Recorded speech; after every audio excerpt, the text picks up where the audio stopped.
नमस्कार, आप देख रहे हैं India TV news Bihar Jharkhand सच की तह तक। मैं हूं संदली और आपके लिए लेकर आई हूं आज की सबसे बड़ी और बेबाक खबरें। हर वो सच जिसे दबाया गया, हर वो सवाल जो उठना चाहिए था, क्योंकि यहाँ हम बात करते हैं बिहार और झारखंड की, आपके हक और हकीकत। चलिए शुरुआत करते हैं आज की खास रिपोर्ट से। भाजपा युवा मोर्चा बिहार में सरकार की उपलब्धियों को जनता तक पहुंचाने के लिए बड़े पैमाने पर कार्यक्रम आयोजित होने जा रहा है। प्रदेश अध्यक्ष भारतेंदु मिश्रा ने प्रेस कॉन्फ्रेंस में इसकी जानकारी दी। मुख्य कार्यक्रम के तहत क्षेत्रीय युवा सम्मेलन बिहार के 14 जिलों में आयोजित किए जाएंगे। पहला सम्मेलन 10 सितंबर को गोपालगंज से शुरू होगा। राष्ट्रीय अध्यक्ष समेत कई केंद्रीय मंत्री और बड़े नेता इन सम्मेलनों में शामिल होंगे। इन सम्मेलनों में 2005 से पहले की सरकार और मौजूदा सरकार के कार्यों की तुलना की जाएगी। 17 सितंबर को पटना में मैराथन और रक्तदान शिविर आयोजित होगा। विधानसभा स्तर पर रक्तदान शिविर 19 अगस्त से शुरू किए जा चुके हैं। उद्देश्य सरकार की प्रतिबद्धता और काम को जनता तक पहुंचाना है, साथ ही युवाओं को सरकार के संदेश से जोड़ना और उन्हें सक्रिय करना है। भाजपा युवा मोर्चा की ऐसी गतिविधियां युवाओं को राजनीति में शामिल करने और सामाजिक मुद्दों पर जागरूक करने के लिए होती हैं। तो गोपालगंज के सम्मेलन से जो कारवां बढ़ता है, पूरे बिहार के 14 जिला गोपालगंज के जो गया में करेंगे, आवासीय शराबी आदमी है, रोहतास में होगा, आदिवासी शराबी आएंगे, भागलपुर बाढ़ में हम लोग युवा मोर्चा के राष्ट्रीय सम्मान के साथ आदरणीय अमर ठाकुर जी आएंगे, दरभंगा में हमारे युवा मुख्यमंत्री आएंगे, साथ ही साथ राष्ट्रीय नेता के साथ साथ हमारे बिहार के मुख्यमंत्री, बिहार सरकार के मंत्री और हमारे देश सरकार के सभी माननीय मंत्री विभाग हैं, उनका भी कार्यक्रम सभी क्षेत्रीय सम्मेलन में होना तय हुआ। इस सम्मेलन के माध्यम से हम बताने का ये प्रयास जरूर युवाओं को करेंगे किस प्रकार से 2005 से पहले बिहार में कितने इंजीनियरिंग कॉलेज थे, उसका क्वालिटी 38 हो गए। उसी प्रकार से पॉलिटेक्निक कॉलेज पहले 13 सरकारी पॉलिटेक्निक कॉलेज बिहार में था, 46 हो गए। ITI 23 मात्र थी, 152 सरकारी ITI कॉलेज है। जहाँ विद्यालय मात्र 50,000 का, वहाँ 78,000 विद्यालय की स्थापना बिहार में हुई है।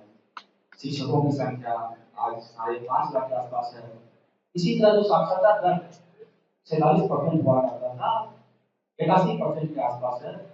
साथ ही साथ इस क्षेत्रीय सम्मेलन के माध्यम से हम बिहार के युवाओं को यह ध्यान दिलाएंगे, बताने का प्रयास करेंगे इस प्रकार से हमारे छात्र छात्राओं को उस शिक्षा के लिए पहले परेशानी हुआ करती थी, लेकिन स्टूडेंट क्रेडिट कार्ड योजना के माध्यम से बिहार की सरकार लगातार उनको 4 लाख तक का लोन देती है।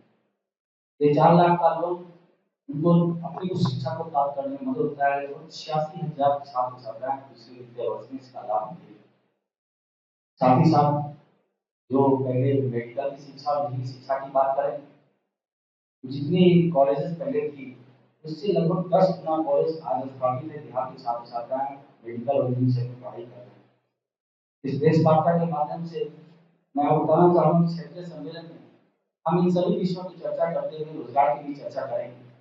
इस प्रकार से बिहार की सरकार पिछले 2020 से 2025 के बीच में 10 लाख नौकरियां और लगभग 29 लाख रोजगार देने का काम किया। दोनों आंकड़ों को मिलाते हैं कि करीब 39 लाख रोजगार और नौकरी का काम बिहार सरकार ने किया। हमारे आने वाली सरकार में हमारे मुख्यमंत्री आदरणीय जी ने 1 करोड़ रोजगार का लक्ष्य रखा। निश्चित रूप से जो हमारी नीति है, चाहे वो औद्योगिक नीति हो, अभी नई औद्योगिक पॉलिसी आई है, जो व्यक्ति यहाँ 100 करोड़ का निवेश करेंगे इंडस्ट्रीज में और 1,000 लोग रोजगार देंगे, उनको जमीन फ्री में दिया जाएगा। जो 1,000 करोड़ रुपए का निवेश करेंगे उनको 25 एकड़ जमीन फ्री में दिया जाएगा। इसी प्रकार से जो 500 फॉर्चून कंपनियां हैं उनको भी बिहार सरकार फ्री जमीन देकर यहाँ पर इंडस्ट्री लगा के आयोजित कर रही है। इन सारे विषयों को इस क्षेत्र के जो 14 जिला क्षेत्रीय सम्मेलन हो रहा है, इन क्षेत्रीय सम्मेलन के माध्यम से हम बिहार के नौजवान छात्र छात्राओं को निश्चित रूप से सरकार के कामों को बताने का प्रयास करेंगे। साथ ही साथ जो एक भ्रम फैलाने का प्रयास किया जा रहा है, किस प्रकार से 2005 के पहले बिहार में था स्थितियां, उसके बाद कैसी स्थितियां लगातार बदल रही है, दिन ब दिन स्थितियां अच्छी होती जा रही है, इसको भी तुलनात्मक रूप से हम युवाओं के बीच में जाकर इसको बताने का प्रयास करेंगे। 10 तारीख से यह कार्यक्रम शुरू हो रहा है गोपालगंज से, वहाँ हमारे राष्ट्रीय अध्यक्ष सुविधा जाएंगे। उसके बाद हम लोग 12 तारीख को अनुराग ठाकुर जी कार्यक्रम करने वाले हैं भागलपुर में, बाढ़ हमारा संगठनात्मक जिला है। उसके बाद 13 तारीख को 5वीं शताब्दी का कार्यक्रम होना है, वो गया में और रोहतास में। 14 को आदरणीय हमारे डिप्टी सीएम सम्राट चौधरी का कार्यक्रम मेराजी का कार्यक्रम बेगूसराय में होना है। उसी प्रकार से हमारे केंद्रीय मंत्री नित्यानंद जी का, विजय बाबू का भी भागलपुर कार्यक्रम है। ये टोटल हम लोग 21 तारीख तक बिहार के 14 जगह जो करने वाले हैं, इसकी सूची अभी आप लोगों को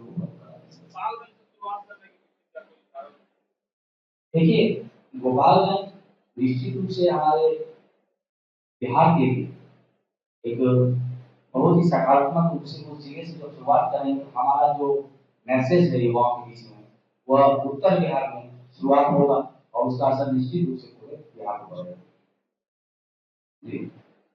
पालन करते हुए हम लोग नरेंद्र मोदी जी के जन्मदिन के उपलक्ष्य में, इस बार उनका 75वां जन्मदिन है, 17 तारीख को 17 सितंबर को पटना में ब्लड डोनेशन का शुभारंभ करेंगे और 18 सितंबर को हमारे 52 संगठनात्मक जिले में, इन सभी संगठनात्मक जिलों में 18 तारीख को सामूहिक रूप से रक्तदान शिविर का आयोजन होगा। पुनः 19 सितंबर से लेकर 2 अक्टूबर तक हम लोग इस रक्तदान शिविर को विधानसभा स्तर पर लगाने का प्रयास करेंगे, उसको लगाकर संकल्प लिए उसको लगाएंगे। ये 3 कार्यक्रम के माध्यम से आगामी आने वाले बिहार विधानसभा चुनाव में हम युवाओं के बीच जाकर एनडीए गठबंधन की, भारतीय जनता पार्टी की बातों को, प्रधानमंत्री जी की बातों को, अपने नेताओं की बातों को रखेंगे, अपने किए हुए कामों को उनको बताने का प्रयास करेंगे। साथ ही साथ हमारा जो लक्ष्य है, आगामी सरकार आएगी तो कैसे हम लोग यहाँ पे यकीन स्थापित करने का प्रयास कर रहे हैं, कैसे